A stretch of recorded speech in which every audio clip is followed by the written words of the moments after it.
In the name of God, Spirit of creation and love, bearer of pain and bringer of joy and peace.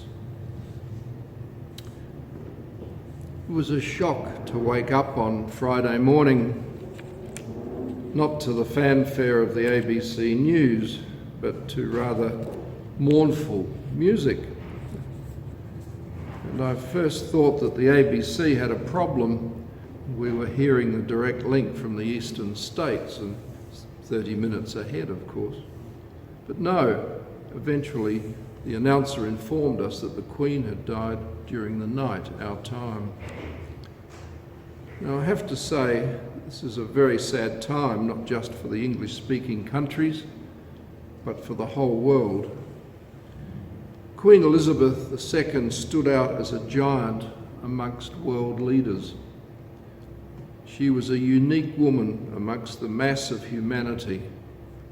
No scandals, simple dedication to the role and responsibilities that were thrust upon her. The death of a prominent world leader is always a notable point in history. Of course, there have been many over the years. Many people say they remember exactly where they were and what they were doing on the 22nd of November 1963. Do you? I'm afraid I don't.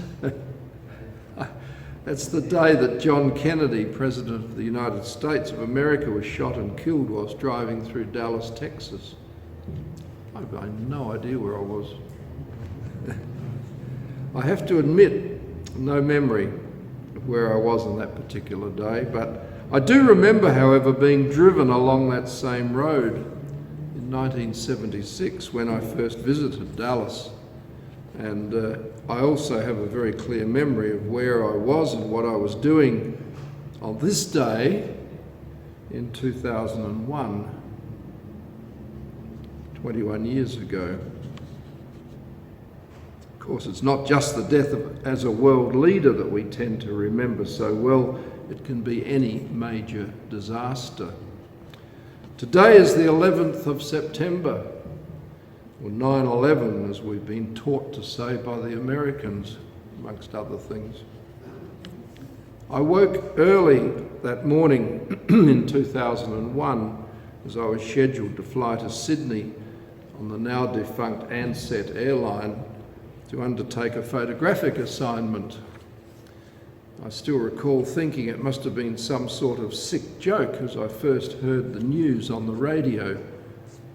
The idea changed, of course, when, to check, we turned on the television and witnessed the horrendous events unfolding in America.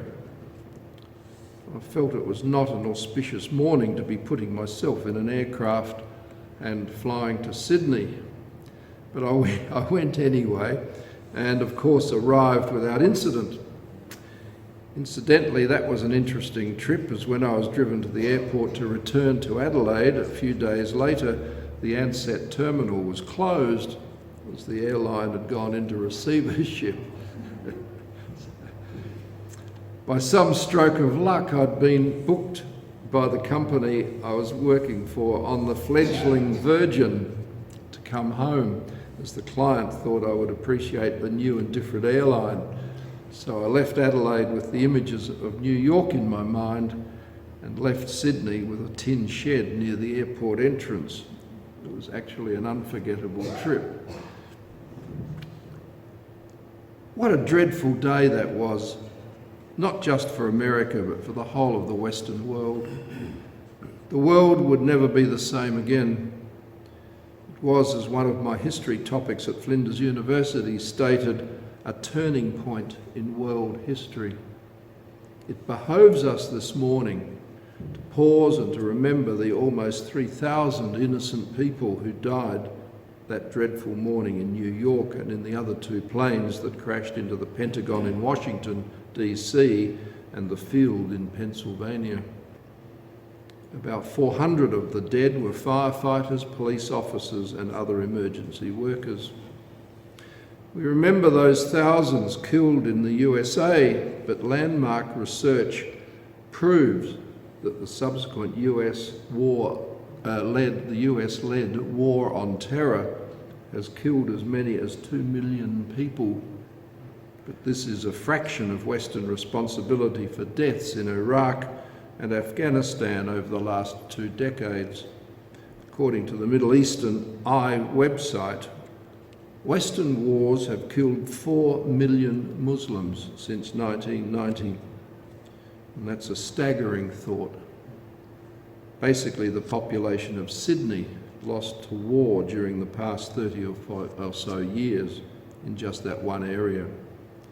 And the story continues, of course, with the Russian invasion of its neighbour, Ukraine.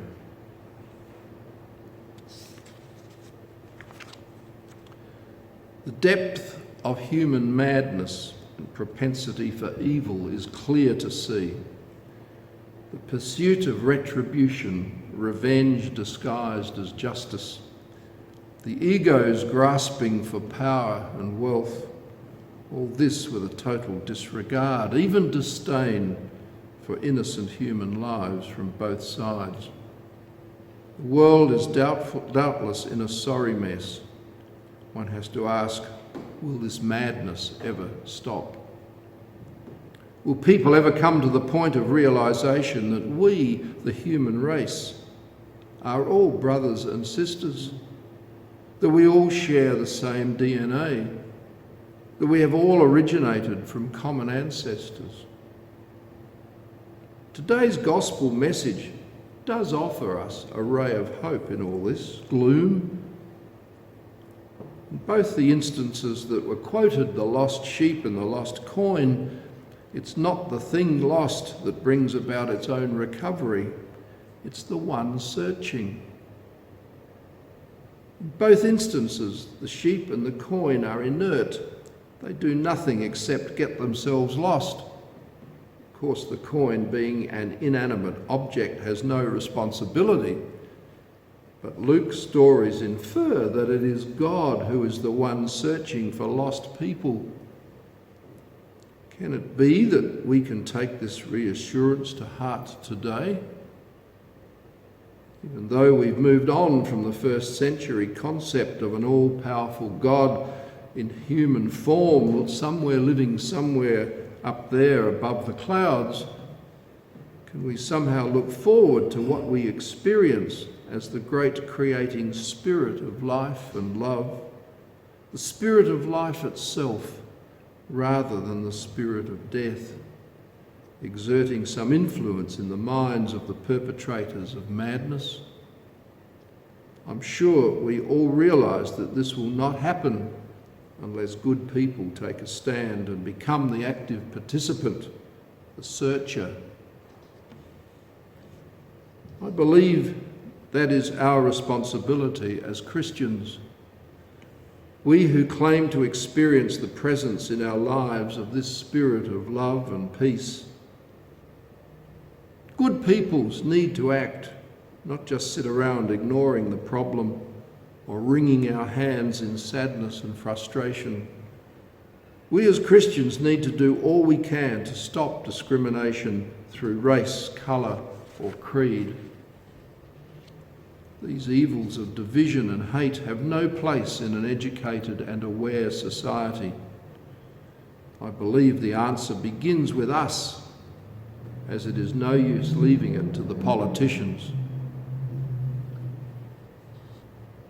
Nominally designated Defender of the Faith, head of the Church of England and therefore the entire worldwide Anglican community, Queen Elizabeth stood out as a dedicated, faithful Christian woman.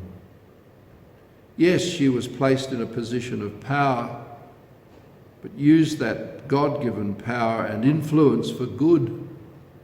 She stood as an example to all as she smoothed ruffled waters, and by respect and inclusion was a powerful force for good in the world.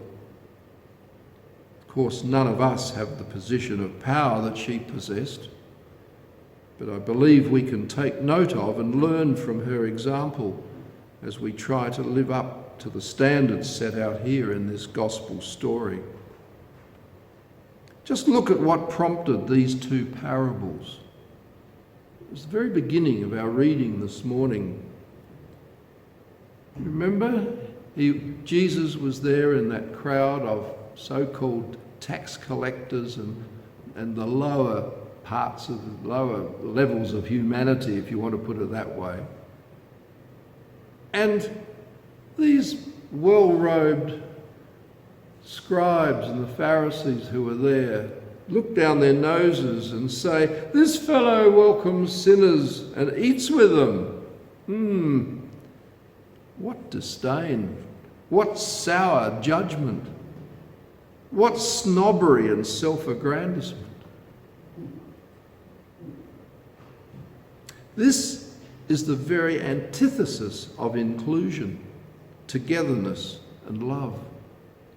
There is the very antithesis of God today, as we remember Queen Elizabeth II, whose attitudes are also the very opposite of her life as a whole world saw it. May she rest in peace. Amen.